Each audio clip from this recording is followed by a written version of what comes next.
In one of my first videos, I made a um, little rant about the Democratic Party, and I think I have a lot more I want to say and a lot more I need to revamp about it. But this video in particular is about how the Democrat Party, in my opinion, is still responsible for a lot of inequality, whether it be racial or class or just socioeconomic um, inequality in this country.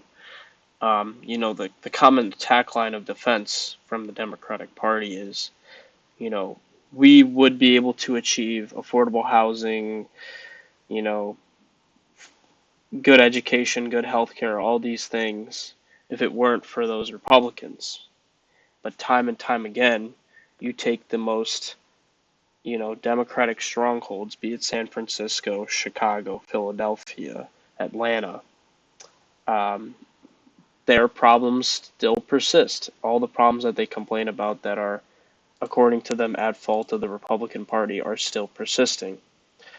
And I want to take a look and explain and dive deep into Kensington, which is a suburb, or not suburb, a neighborhood of Philadelphia, and why, because of the Democratic Party and Democratic principles, you are seeing now inequality run rampant.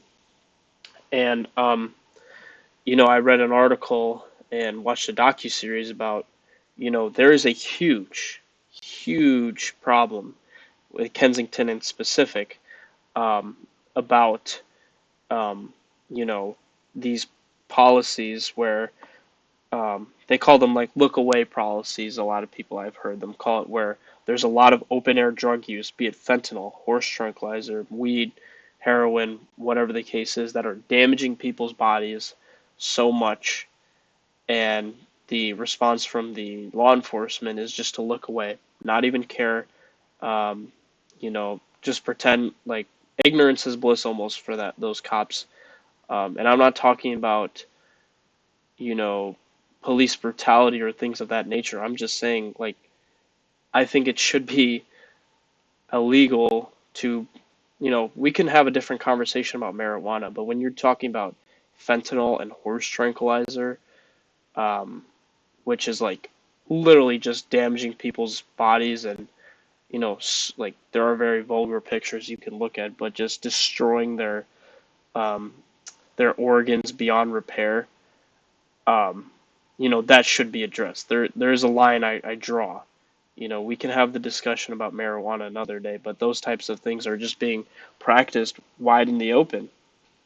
And you wonder why, they're not instructing their law enforcement, the DA or whoever is behind it, implementing these liberal policies. Why isn't there anything going on?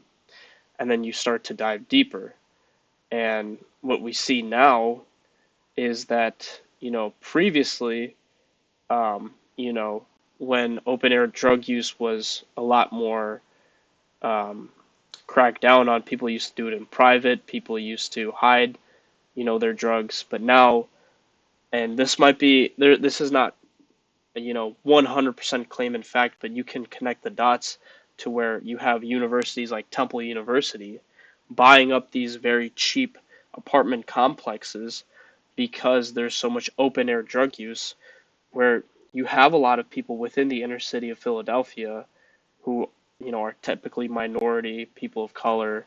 A lot of the black community resides there, and now they're being forced to move. They don't want to raise a family where people are, doing the most vicious, vile drugs out in the streets, and there's nothing they can do about it. So what you have happen is these people get pushed out, and then all of a sudden, you know, Temple University buys up these apartment complexes or whatever, complexes there are, and apartment companies and what you have it. And then they say, hey, we're going to do a 10-year tax deductment plan.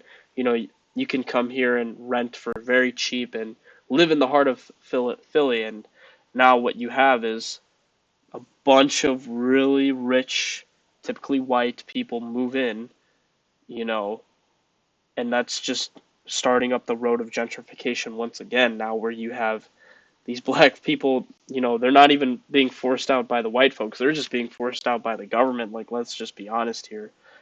This very liberal government, how do they crack down on, crime and things like that? Well, their solution is, let's just make drug use very open and, scare these people away.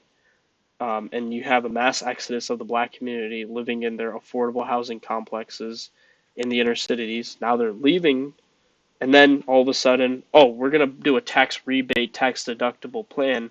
And then a bunch of people start moving in who are more wealthier. And then the cops come back. Then they crack down on the drugs. And now you have these revamped, remodeled, nice dorms, apartment buildings for Temple University to use, as well as, really affluent people to move back in. So a lot of people have dubbed this reverse white flight.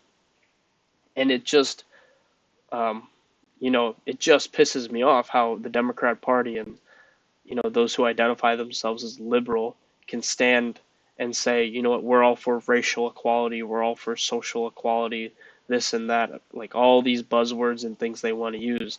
When boiled down, it's ultimately meaningless because what you have is a cheap attempt at just trying to fix your neighborhood.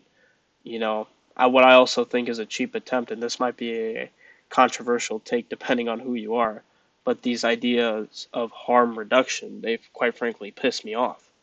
What you have now, instead of, you know, a way to rehabilitate, drug abuses, you have people providing clean needles or rubber bands or just like, I get the intention, right? If you're going to do a drug, at least do it with the cleanest, materials possible.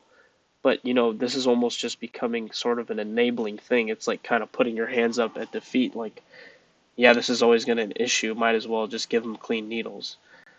I just don't, you know, it's one of those things. I think it's just a band-aid on a bullet hole. And unfortunately, politicians don't.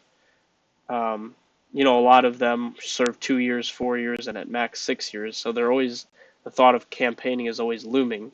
So when you want to fix these long, nuanced things like drug abuse or gentrification, or, crime rates or crime issues, these things takes a long time. I get it. These are long, thought out, drawn processes. But instead, there's a hypocrisy. I'm going to run on the idea that I support racial equality, you know, affordable housing and all these things, but, you know, I'm going to put these tongue in cheek and easy, solutions and, increase gentrification, just so I can, put up this facade that everything's getting better when in reality it's just a shadow.